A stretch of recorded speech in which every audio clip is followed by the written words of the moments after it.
কিছুদিন আগে দেখলাম ঘটনাটা, মসজিদে নববীর যে ছাতার অংশগুলো আছে, ছাতা, আমি দেখলাম এই ছাতার নিচে মসজিদে নববীর চত্বরের মধ্যে বাবার উপরে সন্তান অসন্তুষ্ট হয়ে মসজিদে নববীর মতো জায়গার মধ্যে বাবার গলার মধ্যে চেপে ধরছে। হজ করতে যে বাবার গলায় চেপে ধরছে, এভাবে মেরে ফেলতে যাচ্ছে, হাতটাকে এভাবে ধরে বাবাকে টিডিটা বদলে, আমরা বলি টিডিটা দিছে, বাবাকে এভাবে টিডিটা দিয়ে গলায় চাপ দিয়ে মেরে ফেলার চেষ্টা করছে। 2-3 জন পুলিশ আসলো বাবাকে বাঁচানোর জন্য সন্তানের হাত থেকে, কিন্তু সন্তান ছাড়তেছে না।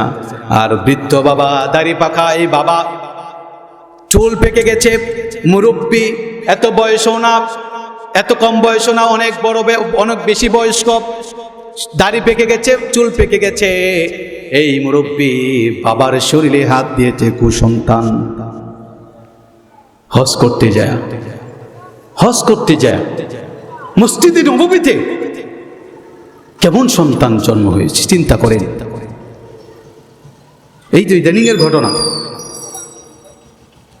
এই জন্য সর্বপ্রথম আমাদের দায়িত্ব ছিল, আমার ভাইরা, আমার সন্তানকে যদি এই যে ইমদাদুল উলুম মাদ্রাসা আছে, এই মাদ্রাসা ছোট হতে পারে, কিন্তু এই মাদ্রাসার মধ্যে যদি আপনি কোরআনের জ্ঞানটা ছোট সময়ে ঢুকিয়ে দিতেন, আপনার ছেলে অন্তত পক্ষে আপনি পিতা বার্ধক্যে উপনীত হওয়ার পরে এই ছেলে কোনোদিন আপনাকে ঘর থেকে বের করে দিবে না, এই ছেলে কোনোদিন আপনাকে গালি দিবে না, এই ছেলে কোনোদিন আপনাকে বৃদ্ধাশ্রমে রাখবে না।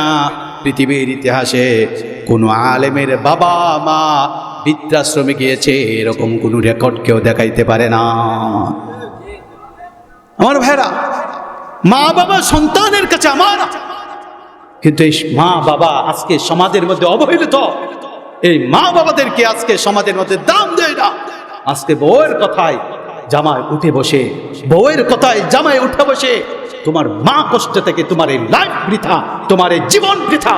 তুমি যত বড় হজ করো, তুমি যতবার তুমি আল্লাহকে ডাকো, তুমি তাহাজ্জুদ পড়ো, তোমার সব কিছু বৃথা হয়ে যাবে। তুমি ধরা পড়ে যাবে কিয়ামতের ময়দানে। কিয়ামতের ময়দানে এই লোকগুলো কিভাবে ধরা পড়বে? হাসরের ময়দানে এই সন্তান যারা মা বাবার হক আদায় করে নাই, এই সন্তানদেরকে আল্লাহ পাক রব্বুল আলামিন কিয়ামতের ময়দানে এত কঠিন অবস্থায় তুলবেন। আল্লাহ বলছেন সন্তানদেরকে কিভাবে উঠাবেন?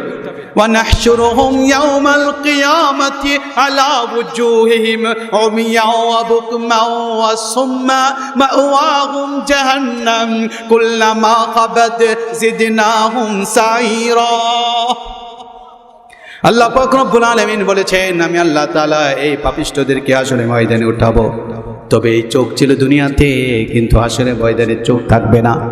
চোখ থাকলেও সে দেখতে পাবে না। কান থাকবে, কিন্তু কান দিয়ে সে কিছু শুনতে পারবে না। জবান থাকবে, জবানের মধ্যে আল্লাহ কষ্টিপ লাগাই দিবে, প্যারেক বেড়ে দিবে, যাতে করে জবান দিয়ে কথা বলতে না পারে। কারণ দুনিয়ার মধ্যে এই জবান দিয়ে মাকে গালি দিয়েছে, এই জবান দিয়ে মানুষ মা বাবার সাথে খারাপ আচরণ করেছে। এই কান দিয়ে কত মানুষ বুঝিয়েছে, সে শুনেছে মা বাবার সাথে খারাপ আচরণ করা যাবে না, কিন্তু শুনেছে, এক কানে শুনেছে আর এক কানে বের করে দিয়েছে। ঠিক ওই মায়ের সাথে বাবার সাথে অসাবধানতার আচরণ করে মা বাবাকে কষ্ট দিয়েছে। এরকম আছে না নাই আমার ভাইরা? আল্লাহ আসলে ময়দানে আল্লাহ তাআলা এদেরকে অন্ধ বধির বুবা বানায় উঠাবে। এই জন্যই মা বাবার অবাধ্য যেন না হয়।